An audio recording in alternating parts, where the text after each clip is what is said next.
С витамині аскорбин қышқылы және аскорбат ретінде белгілі, коллаген, карнитин, гормондар мен амин қышқылдарының синтезінде рөл атқарады. Сау сүйектерге, қан тамырларына және жараларды емдеуге өте қажет. Сонымен бірге күйіктерді қалпына келтіруді жеңілдететін витамин. С витамині сонымен қатар иммундық жүйенің қызметін қолдайтын және темірдің сіңуін жеңілдететін антиоксидант болып табылады. С витамині суда еритін витамин, басқа витаминдер секілді ағзада қорда сақталмайды. Сол себепті күнделікті тағамнан алып отыруымыз керек. С витаминінің негізгі функцияларына мыналар жатады.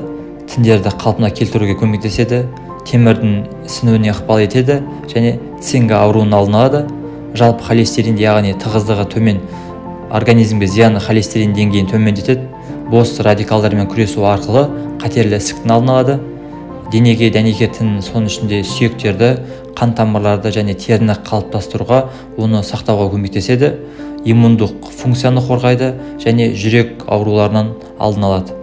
С витаминіне бай тағамдар олар мыналар: киви, сладкий перец, апельсин, ананас, клубника, капуста, брокколи, цветной капуста, горох, сәбіз, помидор, картошка.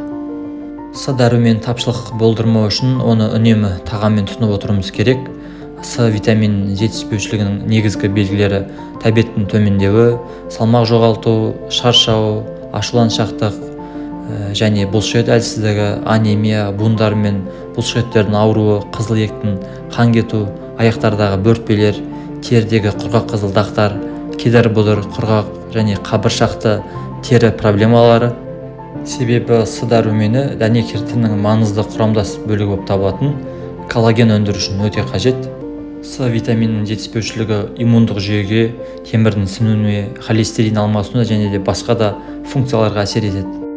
Ұлттық денсаулық сақтау институтының мәліметтері бойынша С витаминінің ұсынатын тәуліктік мөлшері балдарға 4-8 жас аралығында 25 мг күніне, 9-13 жас аралығында 45 мг, ұл балдарға 14-18 жас аралығында 75 мг, қыз балдарға 14-18 жас аралығында 65 мг, ал 19 жастан жоғары ерлерге 90 мг күніне, ал әйелдеріне 75 мг күніне. К витамині адам ағзасында маңызды рөл атқаратын қоректік зат болып табылады. Қанның дұрыс ұюы, сүйек денсаулығы және басқа өмірлік маңызды функциялар үшін қажет. К витамині көптеген тағам, соның ішінде жасыл жапырақты көкөністерде, сүт өнімдерінде, бауырда және жұмыртқаның сарышында кездеседі. К витамині майда еритін витамин. Ол екі негізгі түрде кездеседі: филохинон, яғни К1 және минокинон К2 витамині.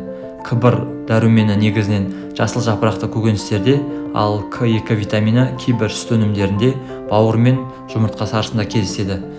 К витаминінің пайдасы: К витамині ағза үшін бірқатар маңызды артықшылықтарға ие. Бұл қалыпты қан ұю үшін өте маңызды және шамадан тыс қан кетудің алдын алуға көмектеседі. Сонымен бірге сүйек денсаулығы үшін де маңызды, өйткені денеге кальцийді сіңіруге және пайдалануға көмектеседі. Сонымен бірге қатерлі ісіктің кейбір түрлерін алдын алуға көмегін тигізеді. Ол простата обыры, асқазан қатерлі және бауыр қатерлі ісігінің қаупін азайтады. К витаминіне бай тағамдар, жаңа айтып өткендей, бірнеше тағамдарды айтуға болады. Оларға қырыққабат, шпинат, сонымен бірге қырыққабат секілді жасыл көкөністер, брокколи, сүт өнімдері, бауыр мен жұмыртқаның сарысы К витаминінің негізгі көздері болып табылады.